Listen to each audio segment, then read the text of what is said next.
Shavuot, donc cette histoire est dédiée à la mémoire d'Eliaou Ben Michael, mon ami Eliaou Shayovitz, dont c'est ce soir, mardi soir, donc Erev Rosh Hashanah, les Shloshim, le mois d'après sa disparition. Et je voudrais aussi dédier le cours à la mémoire de Julie Chayabat Esther, qui est la belle-mère de mon ami Sergio, de notre ami Sergio, et c'est à cette occasion, il y a 7 ans, que j'ai eu l'occasion de le rencontrer pour la première fois. Et c'est devenu une véritable amitié, donc une grande histoire d'amitié qui est venue à travers la disparition de sa belle-mère. Je salue tous son épouse, ses enfants, ses beaux-frères et belles-sœurs et toute leur famille, une grande et belle famille. Donc c'est une manière, c'est aussi une façon de lui dire que je suis heureux d'avoir fait sa connaissance et d'être ami avec lui depuis 7 ans, et j'espère que notre amitié durera pour toujours. J'aimerais aussi dédier le cours pour la Refoua Shelema d'un monsieur Michael Raphaël Ben Gzala, dont beaucoup de personnes se sont manifestées dernièrement sur Facebook, et on a demandé de prier pour lui, qui est tombé malade subitement et qui est très malade.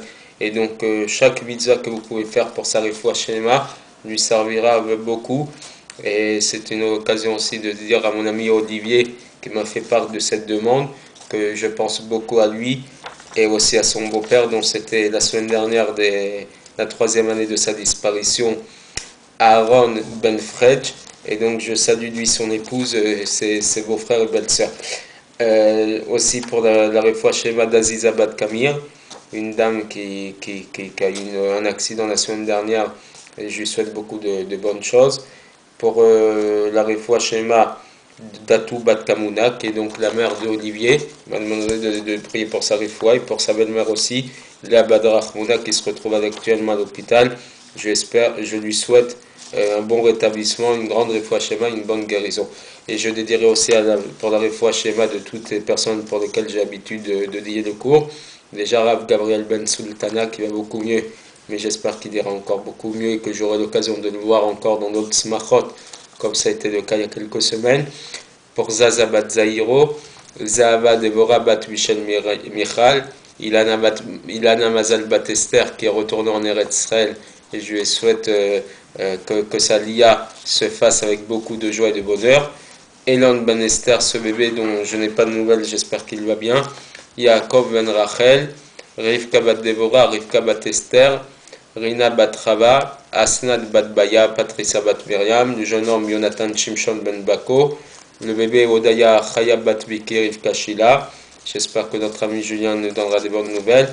Chaim Michael Ben Rivka, Machlouf Ben Chaya, mon père évidemment David Ben Rachel, mon oncle Yehuda Ben Rachel et leur sœur, ma tante Bila Barachabad Rachel. J'espère qu'elle va sortir très rapidement de l'hôpital et qu'elle nous annoncera des bonnes nouvelles. Mike Meya Chaim Ben Simcha, Tuna Bat Esther, donc la tante de Sergio, Esther Bad Rachel, sa maman, Shalom Ben Abraham, son père, Hamouz Ben Rachel, Eliaou Ben Shlomo, le frère de mon ami Ilan Eliaou Ben Ibet Chana, Chaim Ben Hamouz, Abraham Ben Louise, Yosef Ben Abraham, Aaron Ben Zaza, Myriam Bat Zora, Ilan Shimon Ben Arlet, Fanechana, donc mon jeune ami Ilan qui se trouve à l'hôpital, il va mieux et je lui souhaite encore d'aller beaucoup mieux. Et enfin, pour Corinne Bat Faustine, qu'Akadosh Baruch Hu leur accorde à tous et toutes une refoua shelema, une complète guérison. Amen. Donc cette semaine, c'est une parabole qui va nous montrer l'importance du shofar, puisqu'au jour de Rosh Hashanah, la prière, la mitzvah essentielle du jour de Rosh Hashanah, c'est l'ishma kol shofar, c'est d'écouter le son du shofar, qui est donc un son qui sort du plus profond de notre être, qui est en train de crier, de demander à Kadosh Baruch Hu, sauve-nous, sauve-nous, ramène-nous sous ton giron, ramène-nous sous ta protection, parce qu'on s'est un peu détaché de toi, on s'est éloigné de toi, et qu'on espère se rapprocher à travers le jour du jugement, et que ce jour de jugement se passe favorablement.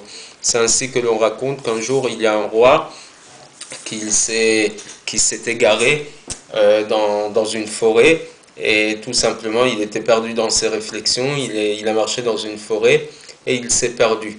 Et à un moment, il était tellement perdu que paniqué, il ne savait plus où aller, il était très paniqué, c'est le mot. Et à ce moment-là, il marchait dans cette forêt jusqu'au moment où il a entendu le son d'une trompette.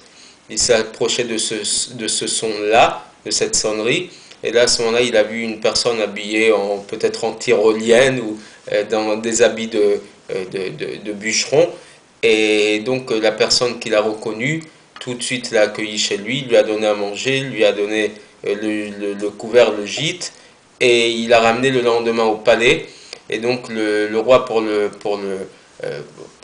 remercier, a décidé de le prendre sous sa protection, et il a même décidé d'en faire un de ses ministres, parce qu'il n'a jamais oublié que c'était une personne qui lui a sauvé la vie en quelque sorte. Et donc, pendant quelques années, cette amitié s'est encore plus solidifiée, raffermie, et devenue de plus en plus solide, jusqu'au jour où ce ministre a fait quelque chose qui n'a pas plu au roi, et donc le roi a décidé qu'il devait le renier, le punir. Et donc il lui a quand même demandé quelle était sa dernière faveur, et donc il lui a demandé une seule chose. Il lui a demandé de le rencontrer tel jour, tel qu'il serait, que le roi l'accueille tel qu'il serait.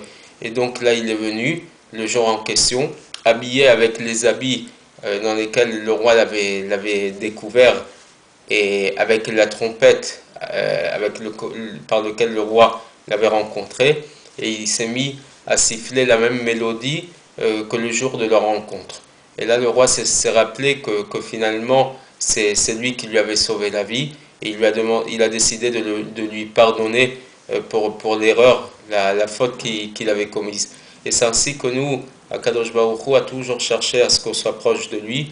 Nous sommes éloignés de lui, malheureusement, nous nous éloignons chaque année par nos actes, par notre comportement, nous ne sommes pas toujours très proches.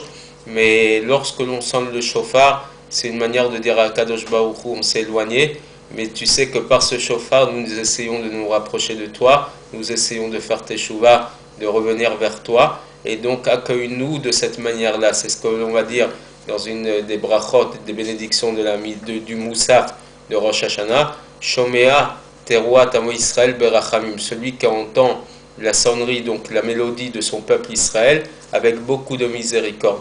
À travers cette sonnerie du chauffard, ce que l'on est en train de montrer, c'est que du plus profond de nous, nous sommes en train de dire à notre Père, Avinu Sheba Shamayim, à notre Père qui se trouve dans les cieux, à Kadosh Baruch Hu, sauve-nous, protège-nous.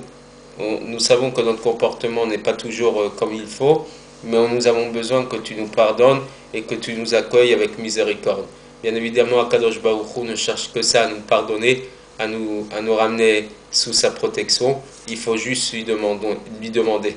Sachons lui demander avec beaucoup de sincérité, beaucoup de joie, parce qu'on a beau être dans un moment de grande intensité, de concentration, mais il faut pas que ce jour de Rosh Hashanah ne soit qu'austérité, que forme d'amertume, de tristesse. Il faut que ça se passe aussi avec beaucoup de simcha, avec beaucoup de joie. C'est la raison pour laquelle ce jour-là, nous mettons des nouveaux fruits sur la table, on fait la bracha de Shechianu. Donc c'est bien aussi d'acheter des nouveaux vêtements avec beaucoup de joie. Donc c'est en même temps un jour d'intense concentration, de demande de pardon, mais aussi ça doit s'accompagner de beaucoup de joie.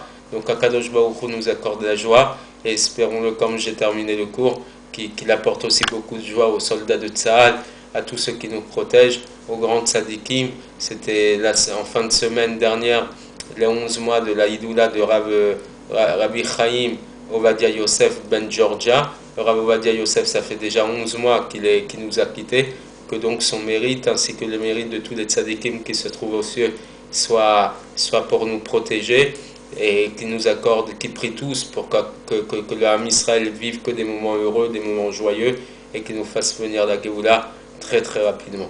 Shavua Tov, Shana Tova, et que beaucoup de bonheur dans ces 10 jours de miséricorde. Shana Tova.